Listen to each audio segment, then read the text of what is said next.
الشغف يحرك الهواة، والمسؤولية تحرك المحترفين، والفضول يحرك العباقرة. يبقى هو اللي أنا بيحركني الشغف. كلمة أسيء استخدامها بسبب السوشيال ميديا. كلام من الآخر وجامد جدا، مش كده؟ كلام بيهد كل اللي اتقال لنا عن إن أهم حاجة إنك تمشي ورا شغفك وتعمل اللي بتحبه والحاجات دي. هتحس إن كل سنين الجري ورا حتة السعادة دي كانت مجرد وهم، وإن الموتور اللي بيحركنا بجد هو الخوف من الفقر وزنقة المسؤولية اللي لازم تخلص. طيب سؤال بقى شغل دماغك معايا كده، هل كل اللي عمله الإنسان من ساعة ما بنى الهرم لحد لما اخترع الصاروخ كل ده علشان كان خايف من حاجة؟ يعني كان عليه قسط لازم يدفعه؟ أكيد لأ. طيب تعالى يا صاحبي في الرحلة نشوف المفكرين في كل عصر قالوا إيه عن دوافع الإنسان، يمكن نفهم أكتر. أنا لاشين، شخص قرر يبدأ رحلة بحث مختلفة وقررت أشارك الرحلة معاك. لو رجعنا أكتر من 2500 سنة هنلاقي سوفوكليس في مسرحيته الأشهر أوديب بيحكي لنا فكرة شبه قوي فكرة صلاح أبو المجد كده. كان شايف إن محرك الإنسان الحقيقي هو المسؤولية والخوف، وزي أغلب فلاسفة العصر ده كان شايف إن الإنسان بيواجه قدر حتمي، حاجة كده كده هتحصل هو مش باختياره، مهما حاول إن هو يواجه القدر ده أو يهرب منه مفيش مفر. فلما أوديب سمع عن النبوءة إنه لازم يقتل أبوه ويتجوز أمه، هرب من كورنث كلها علشان يحاول يهرب من القدر ده، وبيلاقي هروبه ده هو اللي بيرميه في حضن النبوءة. بنلاقيه مجرد ما بيخرج من كورنث بيقتل راجل عجوز من غير ما يعرف إن هو ده أبوه الحقيقي، وبعدها بيواجه الوحش الأسطوري في طيبة ويهزمه، وتبقى مكافئته إنه يتجوز الملكة ويبقى الملك برضه بدون ما يعرف إن دي أمه الحقيقية. ووقتها لما بيحل الوباء على طيبة بيبقى بيدور على السبب بدافع المسؤولية، برغم إن كان في ناس كتيرة جدا بتترجاه إنه ما يدورش ورا السبب لأن محدش هيستحمل الحقيقة، أولهم الملكة. لكن بيوصل أوديب للحقيقة وبيفهم إن قدره حتمي. لو عاوز تعرف قصة أوديب كلها كنا عملنا عليها فيديو سايبهولك هنا. طيب خلينا نتحرك قدام شوية للقرن ال14 الميلادي. هنلاقي ابن خلدون مؤسس علم الاجتماع شخصيا بيجاوبنا إجابة مختلفة خالص. الراجل ده ما كانش بيبص على دافع فرد واحد زي أوديب، ده كان بيبص على الشعوب والدول. كان بيسأل سؤال أهم، ايه اللي يخلي شوية ناس يطلعوا من الصحراء يهدوا امبراطورية ويبنوا امبراطورية تانية؟ اجابته كانت في كلمة واحدة، العصبية. والعصبية دي مش الخناقة اللي بتجيلك في الشارع فتسخن، لا، العصبية دي معناها اللحمة، التماسك، احنا واحد، كلنا ولاد القبيلة، عشان تحقق هدف كبير زي انها تبني دولة او تعمل حضارة. بالنسبة لابن خلدون الدافع الحقيقي للي بيبني التاريخ مش مجرد انك خايف على نفسك، لانه خوف على المصير المشترك هو اللي بيخلي الناس تستحمل الجوع والسفر والحروب الطويلة علشان يوصلوا في الاخر للسلطة والملك. وعشان نفهم يا صاحبي رأي ابن خلدون لازم احكي لك ايه الظروف اللي خلته يفكر كده في الاول. ابن خلدون عاش في القرن ال14 الميلادي، وده كان وقت مشاكل سياسية وزلازل اجتماعية رهيبة في منطقة شمال أفريقيا والأندلس. ابن خلدون نفسه كان رجل سياسة، كان رجل دولة، هو شاف بعينه سقوط دول كبيرة ونهاية امبراطوريات كانت مالية الدنيا زي دولة الموحدين مثلا. يعني ما كانش عنده أي ثقة في استقرار المسؤولية أو النظام. هو شاف القبائل البدوية اللي ما عندهاش أي مسؤولية مدنية أو قسط تدفعه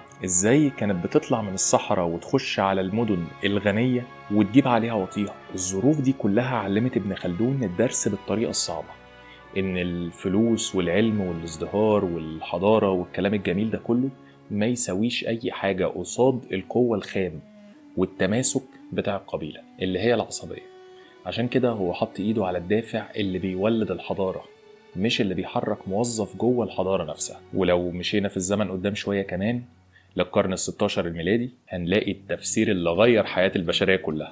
سنة 1532 بيخرج علينا سيء السمعة ورمز الشرور كلها، نيكولا ميكيافيلي بكتابه الأمير. ميكيافيلي هنا ما كانش بيبص على دافع الفرد اللي بيدور على أمانه، هو كان بيبص على دافع الأمير نفسه، إنه يحافظ على كرسيه بأي طريقة. وبيكتب أخطر جملة ممكن تسمعها، من الأفضل أن تهاب على أن تحب. يعني لو قدامك فرصة إن الناس تخاف منك أو إنهم يحبوك اختار الخوف على طول، ما فيهاش تفكير. ميكيافيلي شايف إن الحب ده مشاعر، والمشاعر دي حاجة مش ثابتة، حاجة ما ينفعش نبني عليها الولاء في دولة. ممكن يحبك النهاردة وبكرة يكرهك لأي سبب تافه، وساعتها مفيش أي حاجة تضمن لك طاعته. لكن الخوف ده ثابت ومستمر طول ما انت محافظ على سيطرتك. الخوف هنا هو اللي بيضمن ان البشر هيعملوا اللي مطلوب منهم، مش عشان هم حابين، لكن عشان خايفين من العقاب. بس زي ما عودتك يا صاحبي، خلينا نفهم الرأي ده اتكون ازاي اصلا. ماكيافيلي كان راجل دولة في وقت كانت فيه ايطاليا متقسمة ل4 اقاليم بيتصارعوا على الحكم: فلورنزا وميلانو والبندقية وروما. وفلورنزا نفسها ما كانتش مستقرة، كان فيها صراع بين الميديتشي والحكومة. ولما انتهى بانتصار الميديتشي وعزل ميكافيلي نفسه وطرده بره البلد، قرر يكتب كتاب الأمير ويبعته للحكام الجداد كطلب توظيف أو بورتفوليو، عاوز يقول لهم أنا فاهم لعبة السياسة، هساعدكم تفضلوا في الحكم لأطول فترة ممكنة. وأنا بقول الاتش ار عامل كده ليه؟ أتاري دي طلبات التوظيف اللي بتتبعت له. نمشي بالزمن شوية كمان في القرن ال18 الميلادي ونروح لفيلسوف التنوير الأشهر إيمانويل كانت. كانت ده بالبلدي كده عمل سوفت وير جديد لأخلاق البشر. قال لك إيه؟ أنا ضد المشاعر دي كلها، مش عايز خوف ولا شغف ولا متعة ولا أي حاجة من اللي بتحركنا دي، ويا عم لو شفتني في الشارع ما تسلمش عليا. بالنسبة لكانت، علشان يكون فعلك حقيقي وأخلاقي لازم الدافع الوحيد عندك يكون هو الواجب، يعني تعمل الحاجة عشان صح، مش علشان هتستفيد منها أو علشان خايف تتعاقب. تعمل الصح حتى لو هيضرك أو هيخليك تعيس، وده اللي سماه الأمر المطلق. كانت بيقول لك لو بتعمل الخير عشان الناس تحبك فده بدافع الحب، ولو بتدفع الضرايب علشان خايف تتسجن فده بدافع الخوف، أو حتى بتذاكر عشان تنجح وتفرح أهلك ده بدافع المنفعة. فكل الكلام ده مش واكل معاه، كل دي دوافع كدابة في ميزان الأخلاق بتاع كانت. هو حرفيا فصل الدوافع عن أي مشاعر بشرية، وده طبعا رأي رومانسي جدا. الأديان السماوية نفسها بتوجهنا بالترغيب والترهيب، لكن برضو خلينا نعرف رأيه ده كونه ازاي. السر هنا في حاجتين: عصره وحياته الشخصية. كانت عاش في القرن ال18 وده كان عصر التنوير، وفكرة العصر ده كله كانت قايمة على إن العقل هو الملك، يعني لازم نطلع من تحت سيطرة الخرافات والمشاعر علشان نوصل للحقيقة. وكانت كان بيحاول يبني نظام أخلاقي زي قوانين الفيزياء، ما بيتأثرش بقى لا بمشاعرك ولا بظروفك ولا بأي حاجة تانية. بالنسبة له وانت بتعمل الفعل بتفكر الأول هل الفعل ده ينفع يبقى قانون الناس كلها تعمله ولا لأ. لو الإجابة لأ يبقى أنت ما ينفعش تعمل الفعل ده من باب. وتاني حاجة الرد على الفلاسفة. كان في فلاسفة تانيين قبله زي ديفيد هيوم كانوا بيقولوا إن الأخلاق دي كلها مبنية على المشاعر والمنفعة، يعني بتعمل الصح عشان بتحس إنه كويس أو عشان تستفيد من وراه. كانت خاف إن الأخلاق تبقى بالهشاشة دي، فقال لك لأ، لازم نلاقي قانون مطلق للأخلاق ما يتغيرش وما يكونش مبني على أي خوف أو مكاسب. بس مش كل الناس في العصر ده اقتنعت بالبرود العقلاني ده. في ناس شافت إن الدافع الحقيقي هو العكس، الرغبة المجنونة في التجربة والبحث عن المعرفة، وده اللي هياخدنا لجوتا ودراما فاوست. سنة 1790 بيخرج علينا الكاتب المسرحي والألماني برضو يوهان جوتا بتحفته اللي فضل 60 سنة بيكتب فيها، فاوست. بطل القصة فاوست كان راجل عالم وصل لأقصى درجات العلم والفلوس والمسؤولية وكل حاجة، لكنه كان زهقان إن حياته بقت روتينية ومضمونة ما فيهاش أي جديد. يعني وصل لنهاية طريق المسؤولية والواجب ولقى إن الحياة فاضية. وهنا بيظهر له الشيطان ميفيستوفيليس وبيعمل مع فاوست الاتفاق الأشهر، الباكت. والاتفاق ده يا صاحبي إن فاوست يدي روحه للشيطان بشرط واحد: لو فاوست حس في أي لحظة إنه وصل للرضا المطلق، يعني لما تعدي عليه لحظة ويقول للحظة دي أقفي أستمتع بيكي، هنا الشيطان ياخد روح. يعني إيه الكلام ده؟ يعني الدافع الحقيقي عند جوتا مش إنك خايف من الفشل ولا إنك بتأدي واجبك، الدافع الحقيقي هو الرفض المطلق للثبات. بالنسبة لجوتا لو لقيت الرضا يبقى أنت ميت. هو فكره مختلف عن برود كانت بس رومانسي برضه. سوري يا صاحبي، واضح ان الحقبة دي كلها قلش. لو حابب نحكي قصة فاوست بالتفصيل اكتب لي في الكومنتس. نطلع بقى من عصر التلزيق ده ونشوف رأي عمنا دوستويفسكي في الموضوع. في القرن ال19 وتحديدا سنة 1866 بيخرج علينا أبو الرواية النفسية فيودور دوستويفسكي برائعته الجريمة والعقاب، اللي دخل فيها جوه مخ البني آدم وعرف اللي بيحركه بجد. بطل الرواية راسكولنيكوف طالب فقير جدا، يعني المفروض الدافع اللي بيحركه يكون الخوف من الفقر، عشان كده يقتل الست المرابية عشان ياخد فلوسها. لكن لا، دوستويفسكي بيورينا ان دافع راسكولنيكوف ما كانش الفلوس، كان عايز يثبت نظرية في دماغه، كان عايز يثبت لنفسه هو انا رجل خارق فوق القانون زي الناس الاستثنائيين اللي هم زي نابليون، مسموح لي اتخطى قوانين البشر علشان اوصل لهدف احسن. يعني الدافع هنا دافع فلسفي، اثبات الذات، ملوش بقى اي علاقة بدفع قسط او مسؤولية. ويا ترى اللي بيحركه بعد الجريمة هو الخوف من البوليس؟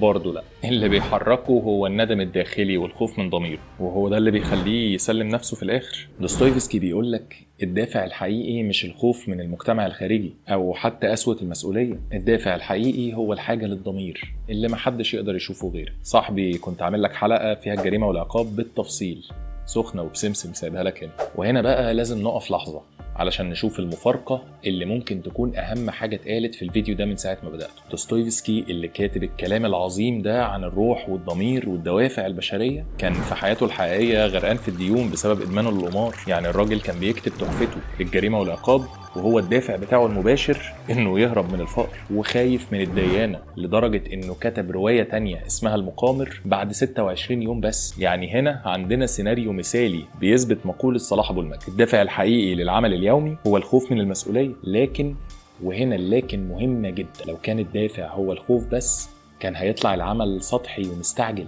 يا دوب يسد بيه الدين وخلاص. لكن اللي طلع من الضغط ده تحفة فنية، زي الحلقة دي كده يا صاحبي، عاملها بدافع الخوف من الفقر بس ما يمنعش انها فشيخ. احنا المفكرين العظماء بنشتغل كده. نيجي بقى لسيء السمعة التاني، ابن القرود المتطورة فرويد. في بدايات القرن العشرين سنة 1917 بيخرج علينا سيجموند فرويد بكتاب مدخل إلى التحليل النفسي عشان يسحب السجادة من تحت كل دول ويقول لهم انتوا ولاد 60 كلب كدابين. الإنسان عند فرويد بيحركوا 3 دوافع رئيسية كلها في عقله الباطن هو أصلا مش مسيطر عليها، الهوى، وده بيعبر عن الغرائز السفلية، بيجي تحتيها بقى ايروز ودي غريزة الحياة، وليبيدو ودي الغرائز الجنسية بكل أشكالها، وثاناتوس ودي غريزة الموت والدمار، ودي على فكرة اللي متاخد منها اسم ثانوس بتاع مارفل. وتاني حاجة الأنا اللي بتعبر عن الكبت أو تأجيل تنفيذ رغبات الهوى عشان ما يبقاش شكلنا وحش في المجتمع. وتالت حاجة الأنا العليا اللي بتعبر عن الضمير والمعايير الأخلاقية والمثالية الزايدة والحاجات اللي سمعناها مع الفلاسفة اللي قبل كده. بالنسبة لفرويد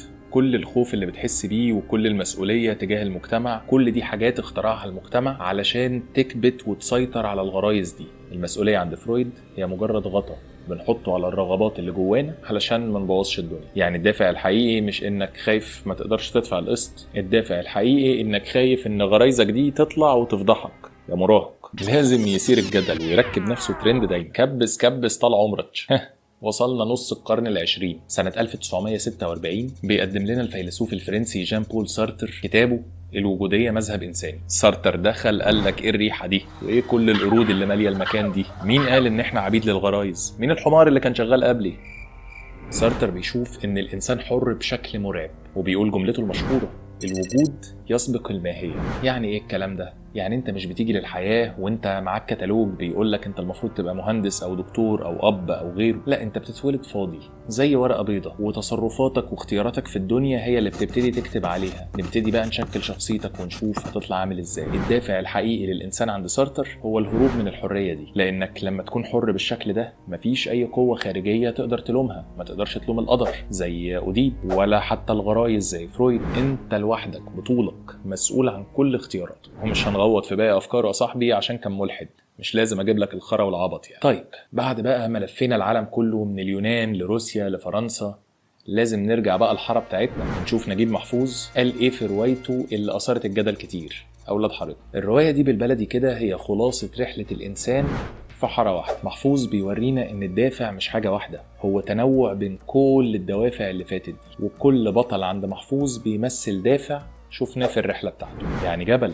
الدافع بتاعه كان الواجب والمسؤولية القاسية زي كانت عشان يرجع النظام والقانون اللي ضاعوا، ورفاعة كان الدافع بتاعه الحب المطلق والرحمة زي الشغف الروحي اللي شفناه عند جوتا، وقاسم كان الدافع بتاعه العدل الاجتماعي وبناء الجماعة، وده أقرب للعصبية عند ابن خلدون إنه يبني نظام عملي يحقق الأمان. وعرفة الدافع بتاعه كان الرغبة الجنونية في كشف الأسرار والتحكم في الكون عن طريق العلم والقوة الفردية، وده أقرب لطموح فاوست. يعني محفوظ بيورينا إن الدافع البشري هو صراع لا ينتهي بين كل المواتير دي، الواجب والشغف والقوة والرغبة في المعرفة، لكن كل الدوافع دي في الآخر بتتحول لأداة صراع على سلطة إدارة بيت الجبلاوي. الدافع النهائي هنا هو الجري المستمر ورا أي حاجة تشيل عنك مسؤولية سارتر المرعبة، لكن كل الحلول بتفشل. طبعا مش محتاج اقول لك ان احنا عاملين حلقه عن محفوظ كمان، سايبها لك هنا برضه. بعد بقى ما قعدنا مع أوديب وابن خلدون وميكيافيلي وشفنا لا وعي فرويد وحكمة محفوظ. نرجع بقى للبداية